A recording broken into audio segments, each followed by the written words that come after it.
Okay, hopefully third time's a charm here. So, um, I did want to ask you guys to all keep your phones on mute if they're not already. I assume that they are because I'm not hearing anything, but if you need to step away, please do not put us on hold. Just go ahead and make sure your phone is on mute. Also, I wanted to let you know you should have all been sent an email this morning with the information that you see on my screen right now. However, for those of you that didn't, the first training session, the agenda, and the video are in the Lee library. All the other training sessions are going to be uploaded in the same place.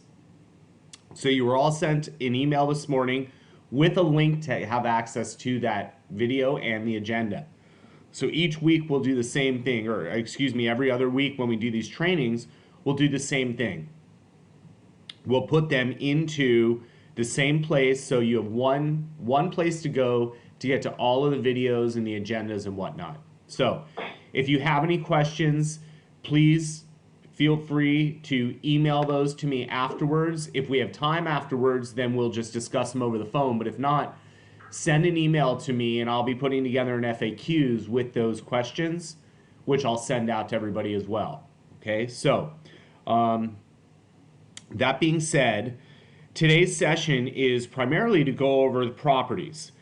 Entering a property record, tenancy, availabilities, and the differences between them, and making sure you have the published to web marked, all that good stuff to get it on the website. So, that being said, I'm going to hover in the main menu over properties, and if you notice, there's quite a few different links here. There are 3 links, though, that we're going to deal with. Property inventory, availabilities, and comps. Property inventory are physical buildings and their attributes. So a building is going to have an address. It's going to have a roof type. It's going to have the type of parking and construction type and the number of floors. And all of that information, all the physical characteristics of the building, restrooms, elevators, floors, column spacing, floor thickness, cranes, coolers, freezers, all of that good stuff is all going to be in the property inventory record, including tenancy.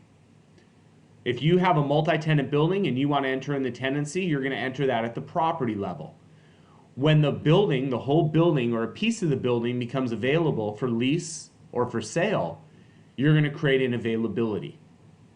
Once the building is leased or sold, you'll create a closed deal, which will also generate a comp. Okay, so within our system, you can have a property inventory record in the system without an availability or comp to go with it. You cannot have an availability or comp in here unless you have a property record that it's attached to. You cannot sell a building if the building doesn't exist. You make the building exist in property inventory. You cannot lease a space in a building if the building doesn't exist and that space doesn't exist. You create that in property inventory.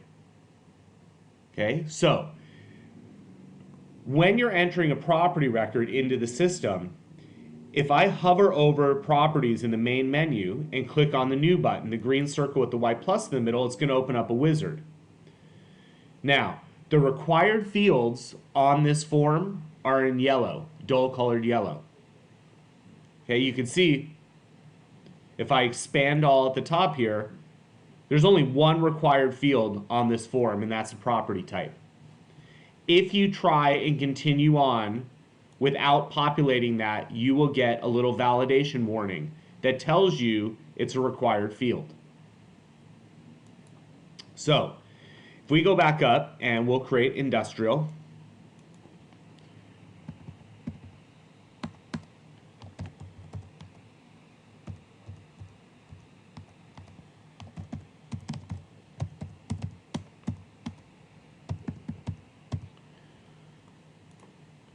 I've got my address in, okay?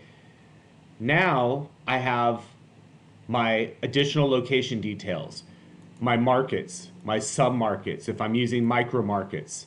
As we're going through this, make a mental note, as administrators in your system, for those of you that are, you will have the ability to manipulate almost every pull down you see in the system. When I say manipulate, you can add values, you can remove values, or you can put them in a specific order other than alphabetical if you'd like. You have to be a network administrator in the system to manipulate those pull downs. When you change a pull down in the system, you are not changing it for just you. You are changing it for your whole system, for your whole office. Okay, so keep that in mind if you are changing values in the pull downs. So, as I go lower, you notice there are a lot of different fields of information here. For those of you that are also, again, network administrators, you have a customized form link. We're not going to spend time today teaching you how to customize the forms, but I want to point out, if you have not done that yet in your system, I encourage you to do that.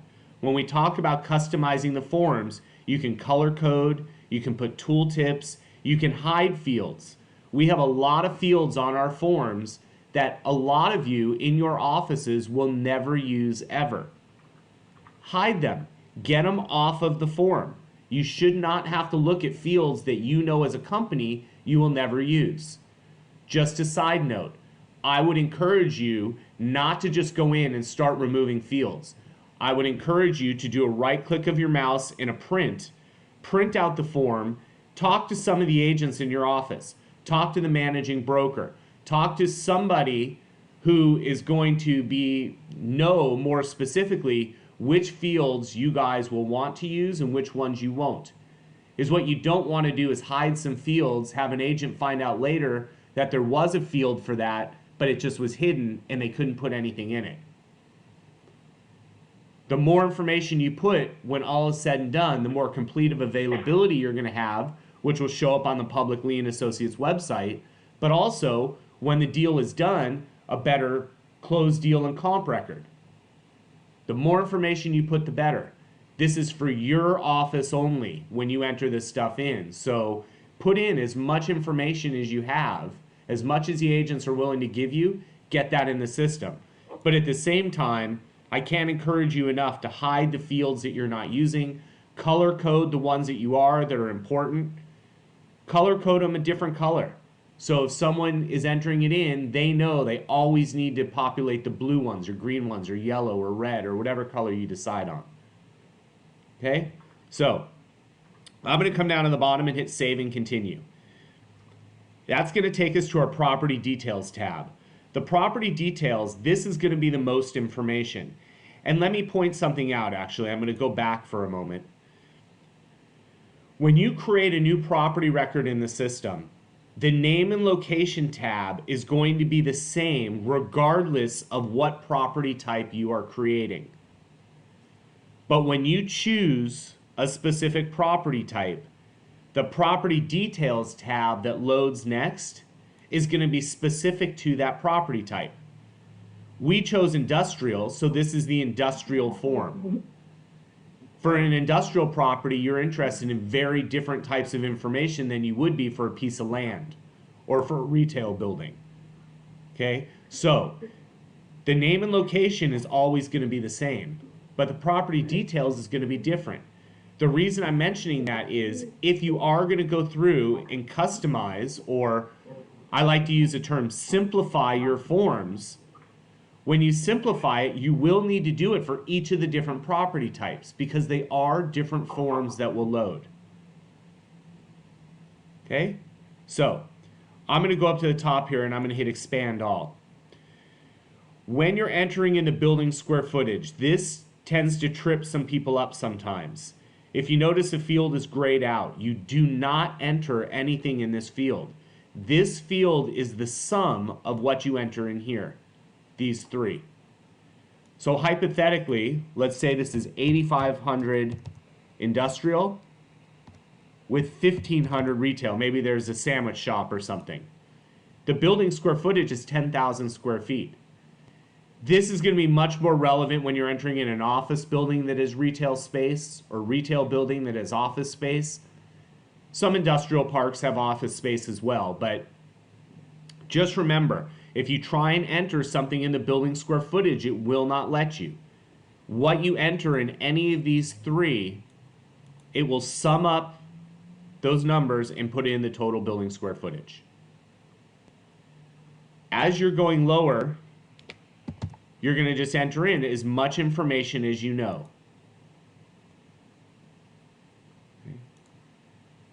And as you're going through, you're going to see there's lots of information here that you can populate.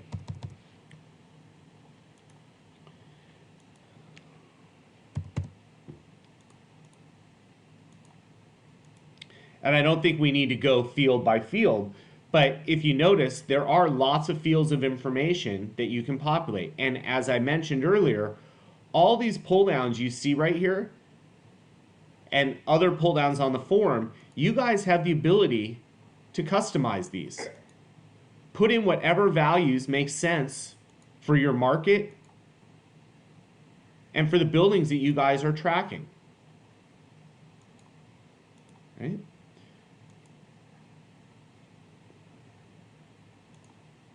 And you can see there's lots of fields of information here.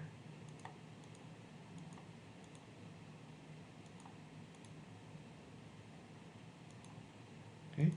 As I go lower, we have our ceiling heights, min and max, bay and columns, loading and doors, rail, crane, freezer and cooler, parking. When it comes to the property amenities, this is what we call a one-to-many. You don't need to know that's what it's called, but is what you do need to know is you can choose as many of these as you would like. So if I know that they're elevators, you know, if I want to add another amenity, I'm going to hit the add button. I do not need to hit the add button if this is the only amenity I'm going to enter. But if I hit add, it drops another line down and lets me put in whatever I want.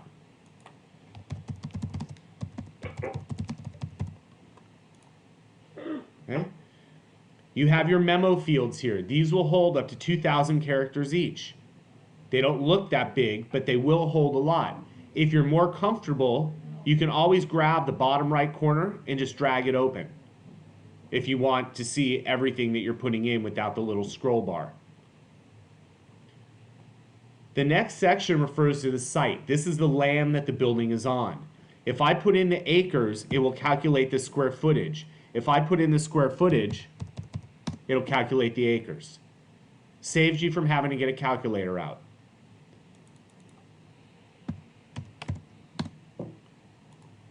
Okay. So, going back to our site, you can put in your zoning and the density if there's a floodplain. All this information you can put in, your topography, all of this, frontage road, all of that you can enter in. Your utilities, demographics, typical occupancy costs. Remember, at this point, this is not an availability. This is just a property record. But typically, you're going to know what some of this information is. If you don't, your agent certainly will.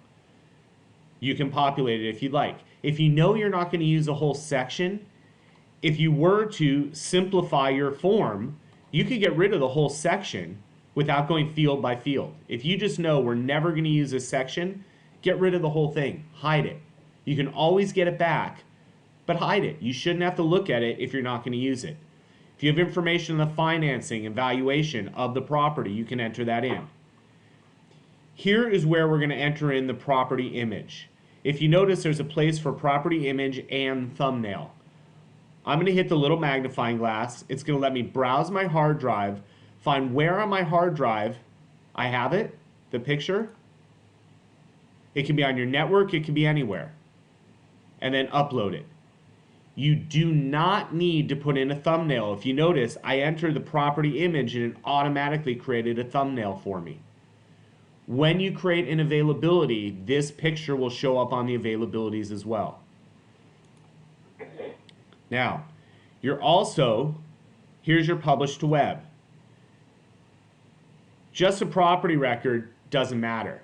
But you are going to want this published to web as yes if you know that you're going to be creating an availability. And my recommendation is mark it published to web as yes. If you don't ever end up creating an availability, it doesn't matter. Property record's not going to go anywhere. So mark it published to web as yes. That is an important field, very important for you guys, because remember, your site powers the public website. I'm going to hit save and continue, and this takes us up to the sustainability tab. Now, a lot of you probably have not seen this sustainability tab because this is controlled by what we call a security user group. In your individual login and password, you're going to have a checkbox for sustainability when it comes to the property permissions. If you want access to this tab, it has to be turned on a user by user basis. If you know you're not going to use it, then leave it off. You shouldn't have to look at a tab that you will not use. The idea is if you have any LEED certified buildings, you can enter them in. Any BOMA information, you can put it in, or Energy Star. For all the environmental buildings and the LEED certifications and different types of environmental certifications that you can get, that's where you're going to put for different buildings. That's where you can enter this in. Again, if you're not using it, hide the tab, or you may have the tab turned on, but if you know that there's nothing in this building that for sustainability, just save and continue and go right past it. Here is where we're going to enter in our contacts. Now, when we're entering this in, if you have a person as the owner that you're going to enter in, you have a contact, you can put their name in and it will automatically put their building in. So for example, I'll put myself in. You notice I did not have to type the whole thing. I got my first name and the first couple letters of my last name. I have duplicates in the system. That's okay. I'm going to choose this one in yellow. Yellow means the person is an internal contact. Internal means they work at your office. External means they don't. Most of the time, your owners are not going to be in yellow unless you have agents or someone at your office that is actually buying the building. Otherwise, you're not going to be choosing the yellow. You notice it put my company in. Now, there are times where you're going to put in a person and it's going to put their company, but the person does not own the building under the company name that's attached to their contact. They have a separate LLC or entity set up that for the ownership of the building. In a situation like that, you're just going to hit the little red X, get rid of it, and now type in whatever, start searching for the company that they own it under. So if I type in Lee and Associates, it does a search. So here, we'll choose Cindy and Trey's office in Dallas. So now it has me as the owner, but my company is Lee and Associates. The default role is owner, but if you notice, there are a lot of different roles that you can put onto this. If you have a landscaper, if you have a space planner, if you have anybody at all that's associated with the building, I would encourage you to add them to the property record. That way, when you look at this record a year from now, 2 years from now, you're not wondering, who is that environmental consultant we used on that building? They're going to be attached to the building itself. I'm going to hit add, and now it puts them down here. If you put somebody in and you choose the wrong role, you can just click on the role and it brings you up the little pull down which lets you change it. Excuse me. Sorry. Okay, so once you choose a different role, then you can hit the little disc and it saves it. Let's add Rob. And let's say he's a property manager.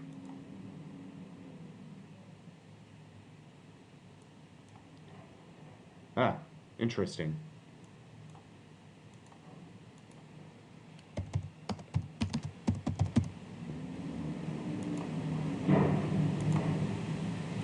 Okay, puts them in. If you need to remove somebody, just hit the X and it takes them off.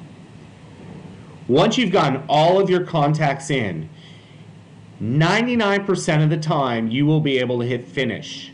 You will not need to go into the permissions tab. I'm going to just for our purposes, but most of the time you won't need to. Here are the permissions, and what this is telling me is within your office, this person, which happens to be me, I created the record. So I have admin rights on this record because I created it. Shows me that everybody internally within my office has view rights. It's a public record. A network administrator has administrative rights. And somebody with what we call property admin also has administrative rights. Now, if this is a building that needs to be kept as private, you can come in next to property admin and remove it. You could go into internal and remove it. But if you notice for network administrator, I cannot remove it. I'm just trying to illustrate the fact that as an administrator in the system, if you are a network administrator, you have the ability to see every record in the system, and that permission cannot be taken away from you. You cannot remove a network administrator from having permissions to see specific records. As I mentioned, 99% of the time, you will not need to do anything with the permissions because you're probably not going to be entering buildings in that are going to be private. You may have a pocket listing that you want to go into your system as private. You may have a CA agreement on a deal that was done and you want the deal to be confidential or private. But most of the time, you're not going to make a whole building itself private. If you want to, you can. Okay, so I'm just going to click on our permissions, hit finish. Here's our property record. Now, this is a multi-tenant building. If you notice, I have a link here, it says tenancy. If I click on tenants, this is where I can enter in the different tenants in the building. So, here's the new button, the green circle with the white plus in the middle. What is our space type? You have the ability to create different spaces within a building, and the spaces can be a different type than the building itself. Because you may have an office building with retail space, or a retail building with office space, or industrial with office. You have the ability to choose different spaces, or spaces that are different than the property type itself. In our case, let's just choose industrial, save and continue. This brings us up to our space details.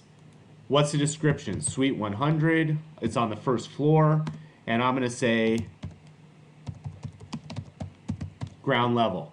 If you wanna put northwest corner of the building, you can. If you just wanna put 1ST or spell out first, you can do that as well. Just trying to point out the fact that you have the ability to enter in the floor description or in the suite description, you can put in whatever information you like, up to 50 characters. When you go to put the space square footage, similar to the building square footage, it does not let you enter anything in this field. This is the sum of what is entered in here.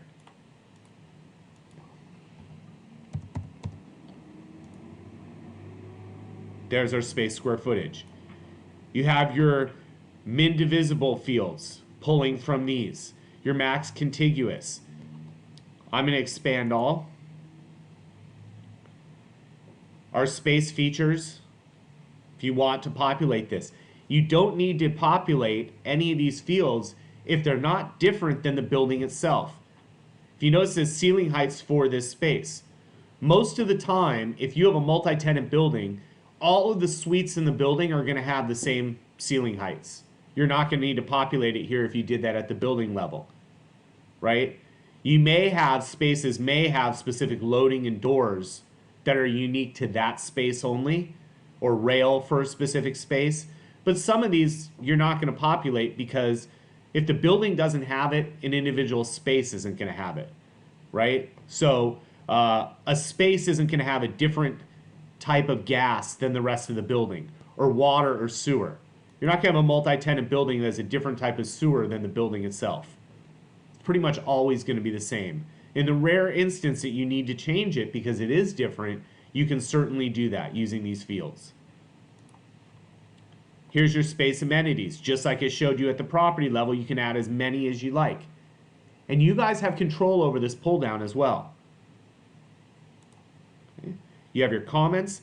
If you want to add a separate picture for the building, you can do that. Otherwise, you don't need to put anything in here because we already added an image to the building itself. Okay, I'm going to hit save and continue. This brings up our tenancy details. Is it a direct lease or a sublease they have? Well, let's say it's direct. If you know the lease execution, you can put it in whenever you need to put the dates in. You have your little pop-up calendar. Lease commencement, move-in date, rent commencement, lease expiration, expiration type. You guys can populate all of this information if you know it. If I hit expand all, here's some options. Here's space expenses. If you know this information, go ahead and put it in. Let's just put in this.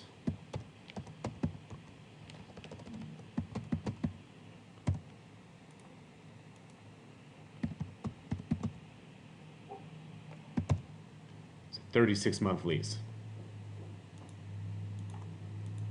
Okay. I'm going to go to the bottom, save and continue. Here's where we're going to enter in our contacts. You notice the owner is here.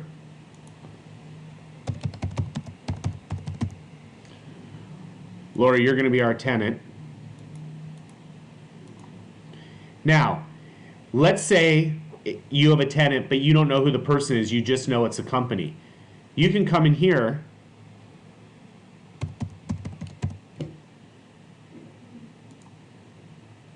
and just put the company in, if that makes more sense for you. Lots of times you're going to know who the company is that's occupying the space, but you don't know the person. You can put in the person and the company, or just a person or just a company. Once you've done with that, save and continue. Now, if you notice, the address on here is the same address I entered at the property level. There are going to be situations, some retail space, some industrial parks, where you have a multi-tenant building, but each suite has its own unique address. I know you guys know exactly what I'm talking about. In a situation like that, change the address on the space to whatever you'd like. However, if you change the address, this is very important. If you change the address, make sure that you select this little box. Maintain this space's address manually. If you don't, as soon as you hit save and continue, it's going to revert back to the building address. If you need to change the address, go ahead, but make sure you select this little box. If you have any, excuse me, other details, you can put it in. And then save and continue. Going back here, these are the permissions for this individual space. If you want to make this space itself private, you can. Just remove the internal user group. Most of the time, you will not need to manipulate the permissions. If you have your users set up with the right security user groups attached to their logins and passwords, the permissions, let the system security handle it. The only time you need to manipulate the permissions is if it is a unique situation where you have something that needs to be kept private. I'm going to hit finish. And this now is our space. And you notice a little padlock over to the right that indicates that it's private. So this now is our property record. This is our space within the property. Okay. I can go back to our dashboard for this particular record. And here's the tenancy right here. Okay. So let's talk about entering an availability. If you know that you need to enter in an availability, you just have the availability, you need to enter it in. What I showed you just previously, entering in the property record, that's great when you want to enter in just a property. You want to enter in the spaces or the tenancy in that property record. But if you have an availability, remember, you cannot put an availability in without having a property record in the system. But when you add the availability, it will give you the opportunity to either add the property at that time or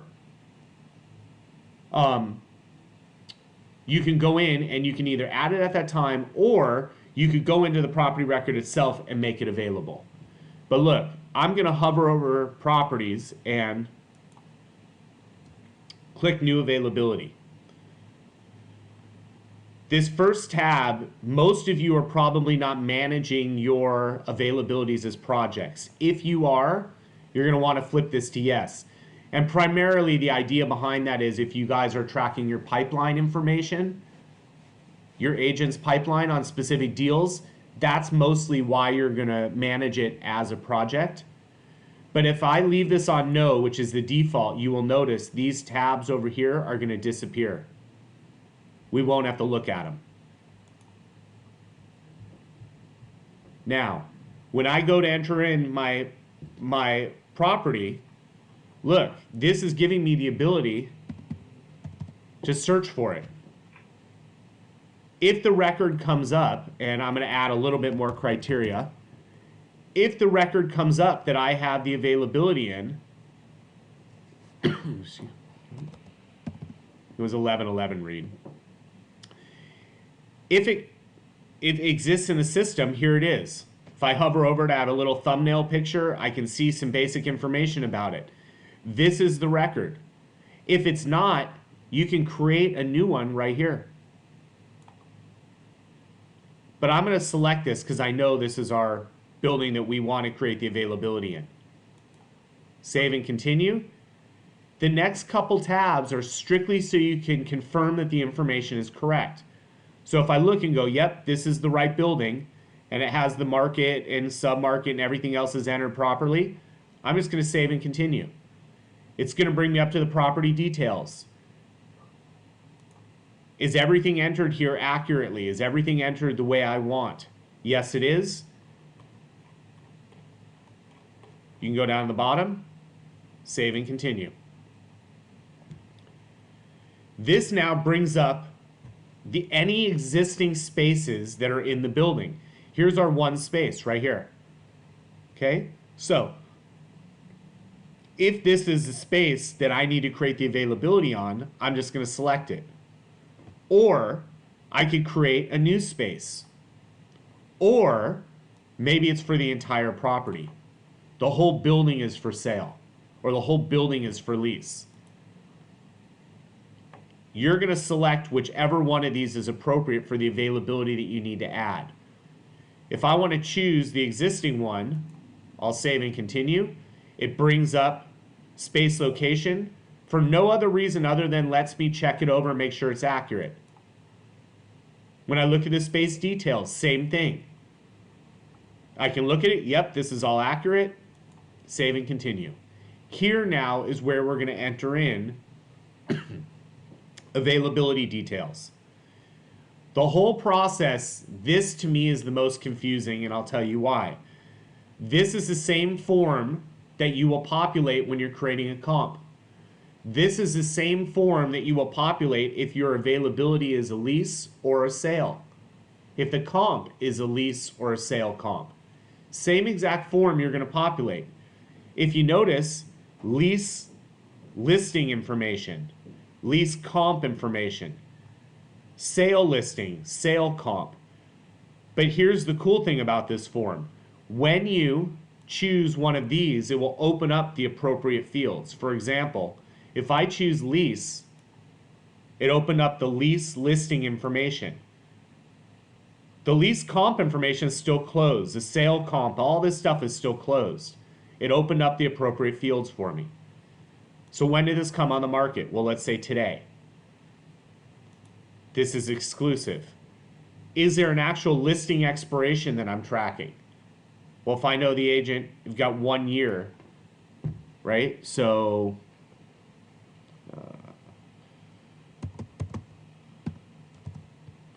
you notice I just entered it manually instead of using the pop-up calendar.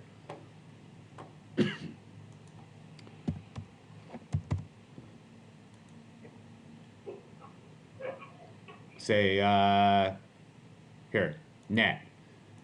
And I know this is per month. Vacancy type, this is a direct lease. STO, is it subject to offer? Absolutely. Is there an asking CAM or asking triple net to gross? Do I have an internal minimum asking or a public asking? I can enter in all of this information if I want, including a blended rate. As I scroll lower, I do need to go to the admin settings, and this is important, everybody. This is what's going to put it up on your website. I know some of you, not a lot of your offices, but some of you are tracking not just your own availabilities, but all of the availabilities in your market. You're only going to mark publish to web on your own availabilities. This is what is going to push it up to the public website. That's one of the things anyways. That's going to push it up to the public website. If you enter in an availability and you don't put publish to web as yes, it will not show up on the website. Okay, for our purposes though, I'm going to put no because I don't want it on the website. And then I can come down here, continue. We're going to enter in now our contacts. If you notice, our seller landlord is still there. Because I'm creating it, I'm on here again. I'm going to remove my name from this. And I'll add Greg here as a listing broker. And let's add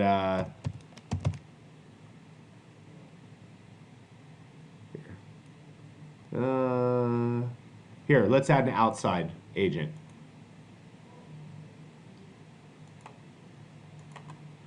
Now, if you notice, I have on here primary salesperson, project manager.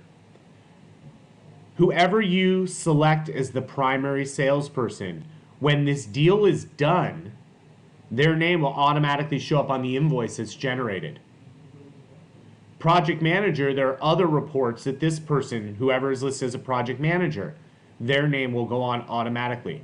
For our purposes, we'll choose Greg for both. And that's it.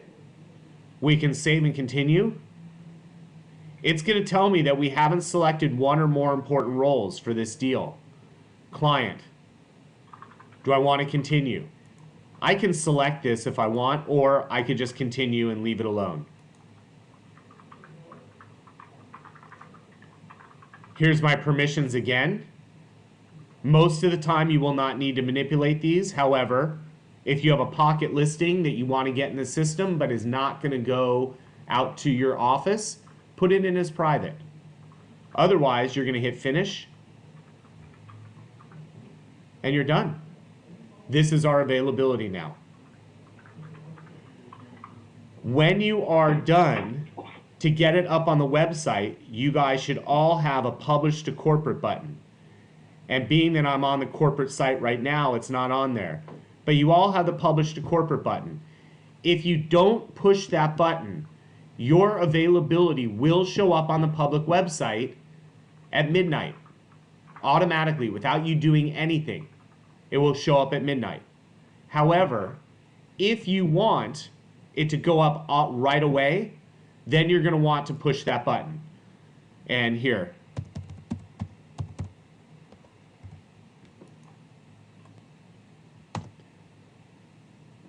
Susie or Judy, if you guys are on the phone, I'm going to go into your site real quick here. Here's the Publish Now button.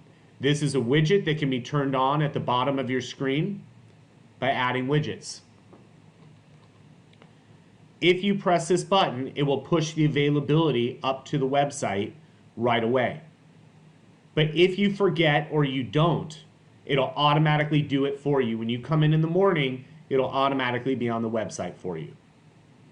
We added this button just so you did not have to wait. So, we entered in a property record, we added tenancy to that property record, and then created an availability for that space as well.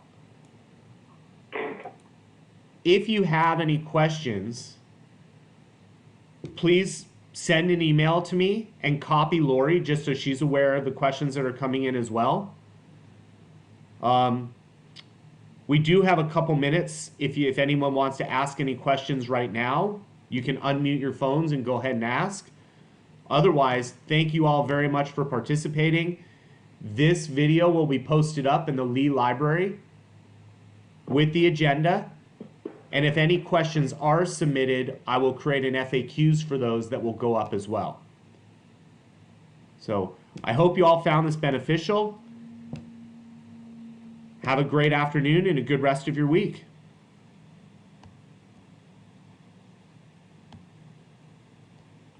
Hey Keith, Yes. can you explain why would you use tenancy versus available comps? Why would you use tenancy instead of available comps? I'm sorry, Instead of Scott. availability slash comp. I guess I'm sorry, Scott. I don't understand the question. A tenancy record is just a space in that building. The space may have a tenant added, but it's just a space in the building. Not necessarily the space might not be available. You might not know the status at all. You may have someone go to a building, take a picture with their phone of the directory. You come back and add the building and just put all the tenants in. They can then start making calls and figure out which spaces are, if there's any vacancy, when the leases are going to expire, that sort of thing. I guess I don't really understand. The only time you're going to use the available slash comps is you mean right here? Is this what you're referring to? Well, I guess what I'm asking is, I mean, okay, so we go walk a building and we know there's 10 tenants in the building, and let's say we find out their lease expiration and we find out their lease rate. If I've got that information, don't I really want that as a comp more so than putting it in as just a tenancy? It won't print, if I put in the tenancy, it won't print out on a comp report, will it? No, it will not. If you are tracking external comps, absolutely you can. But lots of times, if you're just walking a building, you're not going to have all of that information. You're going to have some basic, very basic information. If you figure out that you walk a building, you can add the building and add all the spaces to the building, and then you determine somebody in your office is making calls, and you figure out a bunch of information that's going to that will allow you to create a good usable comp. You can come in, Scott, and just create a comp the same way we did with the availability. Oops. Right? And you can certainly enter it in at that point. If you're walking the building and you have enough information at that time to create a comp, that's great. But at the same time you're creating a comp, you still have to put in the space. You still have to do the space details. You still have to enter in all the same information that we entered. Okay. But then you're going to have the comp details where you're going to be able to enter in what the actual lease rate is and if you know the lease expiration, that information, okay. The lease rate. Does that make sense? Yeah. Okay, good. Okay. All right. Are there any other questions that I can answer for you?